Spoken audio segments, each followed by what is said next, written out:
एक व्यक्ति जिसका एक 20 साल का बेटा होता है, उसके बावजूद भी वो एक प्रेमिका के साथ अवैध संबंधों में होता है। दोस्तों, इस सब के बारे में जब पत्नी को पता चलता है, पत्नी बहुत ज़्यादा परेशान होती है।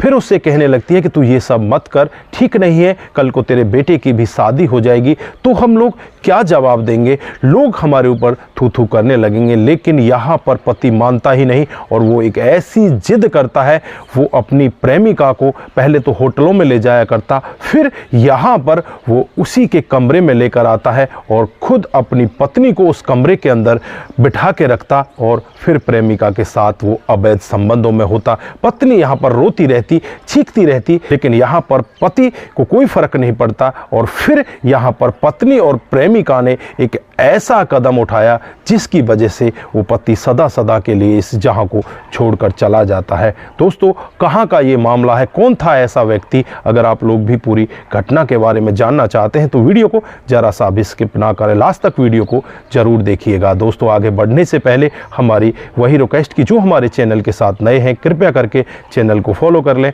बेल आइकन को जरूर प्रेस करें। नमस्कार, जय हिंद। आप देख रहे हैं APH न्यूज राहुल रावत के साथ। तो दोस्तों, आज की जो हकीकत की घटना आप लोगों को बताने जा रहा हूं, उत्तर प्रदेश में एक जिला पड़ता है इटावा और इसी का सिविल लाइन थाना क्षेत्र है। इसी के अंतर्गत एक कॉलोनी आती है। 12 जनवरी 2025 का मामला होता है। सुबह सुबह एक घर के अंदर से बहुत ही तेजी के साथ धुएं निकल रहे होते हैं। अड़ोसी पड़ोसी जैसे ही सुबह उठते हैं, उस घर का रुख करते हैं और जब उस घर के अंदर झांक कर देखते हैं तो वहां पर अंदर से किवाड़ लगे होते हैं। इधर उधर से सीढ़ी वगैरह से चढ़कर उस घर के अंदर जाकर देखा जाता है तो बगल के कमरे में से एक महिला निकल कर आती है जिसका नाम किरण यादव होता है। जब उस किरण यादव से पूछा जाता है कि तुम्हारे तो कमरे में आग लगी हुई है, तुम क्या कर रही हो, तो वो एकदम से घबराने लगती है, रोने लगती है और कहने लगती है कि इस कमरे में तो मेरे पति हैं।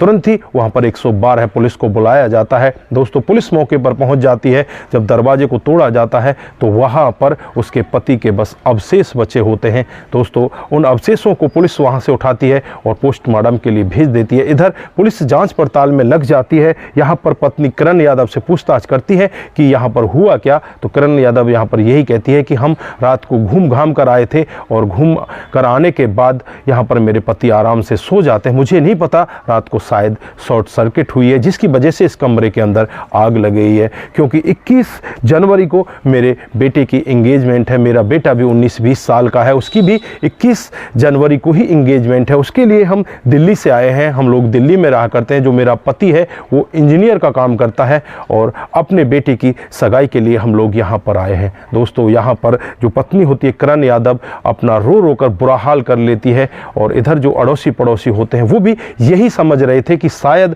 यहाँ पर शॉर्ट सर्किट हुआ है जिसकी वजह से आग लगने से इसकी मौत हो गई। लेकिन जैसे ही अगले दिन पोस्टमार्टम की रिपोर्ट आती है, रिपोर्ट से जो खुलासा होता है, सभी की आंखें खुली की खुली रह जाती हैं। पोस्टमार्टम की रिपोर्ट में साफ खुलासा होता है कि पहले इसके ऊपर किसी भारी वस्तु से इसके सर के ऊपर वार किया गया है, पहले इसे मारा गया है, उसके बाद जब ये जख्मी हो जाता है तो इसे आग के हवाले कर दिया गया। दोस्तों, अब यहाँ पर आसपास के लोग सोच में पड़ जाते हैं कि ये हुआ तो क्या हुआ। पुलिस यहाँ पर किरण यादव के ऊपर शक करने लगती है, उससे पूछने लगती है कि कहीं तुमने अपने पति को तो रास्ते से नहीं हटा दिया। यहाँ पर तमाम एंगलों से पुलिस जांच पड़ताल में लग जाती है, लेकिन किरण यादव यहाँ पर टूटने का नाम नहीं लेती। फिर पुलिस यहाँ पर CCTV कैमरों को खंगालती है और CCTV कैमरे में 11 जनवरी की रात को यहाँ पर धुआं निकलता हुआ दिखाई देता है। उससे पहले यहाँ पर एक लड़की इस घर से बाहर जाती हुई दिखाई देती है।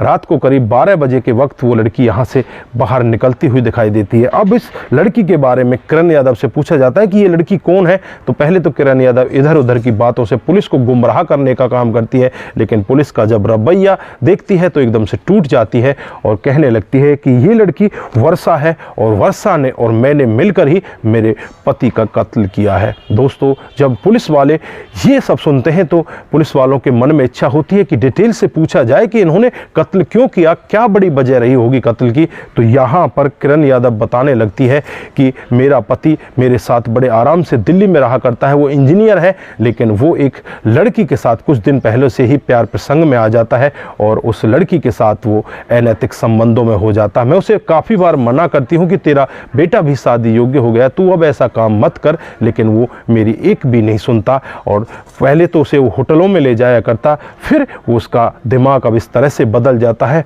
उसे वो अपने कमरे में लेकर आता और मुझे भी उसी कमरे के अंदर बंद कर देता, मेरी आंखों के सामने उसके साथ में गलत काम किया करता। मैं उस लड़की वर्षा से भी बातचीत करती हूँ कि तू इससे मना क्यों नहीं करती, तू छोड़कर इसे क्यों नहीं जाती, तो यहाँ पर वो वर्षा कहती है कि मैं इसे छोड़ना चाहती हूँ, मैं तो इसके साथ आना ही नहीं चाहती, लेकिन इसने मेरे वीडियो फोटोग्राफ्स अपने कैमरे में कैद कर रखे हैं, उनको ये मुझे वायरल करने की धमकी देता है।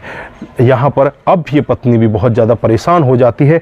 10 जनवरी 2025 को किरण यादव अपने पति राघवेंद्र यादव के साथ अपने गांव में आ जाती है, जो इसका ससुराल होता है। दोस्तों, वहां आने के बाद जैसे ही 11 जनवरी आती है, जो इसका पति होता है, इसका मन नहीं लगता और वो अपनी प्रेमिका को वहां पर बुला लेता है और बुलाने के बाद ये उसके साथ में गलत काम करता है। तो अब यहाँ पर किरण यादव और वर्षा दोनों एक दूसरे से बातचीत करते हैं और बातचीतों के जरिए ये उस पति को रास्ते से हटाने की बात करने लगते हैं। और यहाँ पर जो वर्षा होती है, पहले से ही अपने साथ नींद की बहुत सारी गोलियां लेकर आती है और किरण यादव, राघवेंद्र और वर्षा ये सभी लोग शाम को घूम कर आते हैं और घूम कर आने के बाद राघवेंद्र को बहुत तेज़ी के साथ भूख लग रही थी, उसे खाना खिलाया जाता है। उसके खाने में सारी नींद की गोलियाँ मिला दी जाती हैं। जैसे ही ये खाना खाता है, एकदम से ये बेसुस्सा होने लगता है, इसे अंदर कमरे में ले जाया जाता है और वहीं पर एक मूसल रखा था जो लोहे का होता है, उस मूसल को उठाया जाता है और राघवेंद्र यादव के सिर पर ताबड़तोड़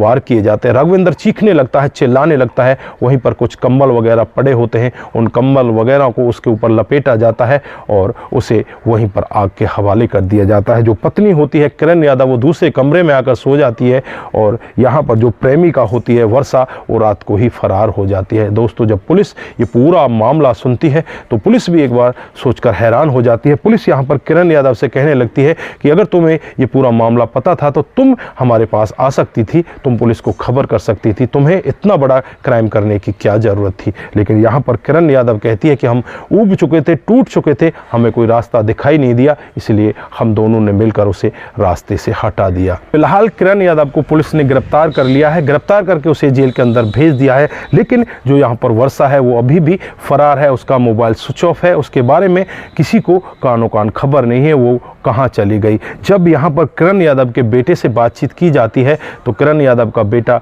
यहाँ पर यही कहता है कि मेरी माँ ने जो कदम उठाए वो बहुत ही गलत है, मेरी माँ ने गलत किया। लेकिन जब आस पड़ोसियों से वहाँ पर पूछताछ की जाती है, पड़ोसी इस पूरे मामले के बारे में जानते हैं, तो वो यही कह रहे हैं कि जो यहाँ पर किरण यादव और वर्षा ने किया वो बिल्कुल उचित था। दोस्तों, यहाँ पर आप लोग क्या कहना चाहते हैं, आपकी जो भी राय है एक बार कमेंट बॉक्स में जरूर दीजिएगा। दोस्तों, आज के लिए बस इतना ही, फिर मिलते हैं किसी नए मोड के साथ। तब तक के लिए आप अपना ख्याल रखें, परिवार का ख्याल रखें, सतर्क रहें, सावधान रहें। नमस्कार, जय हिंद,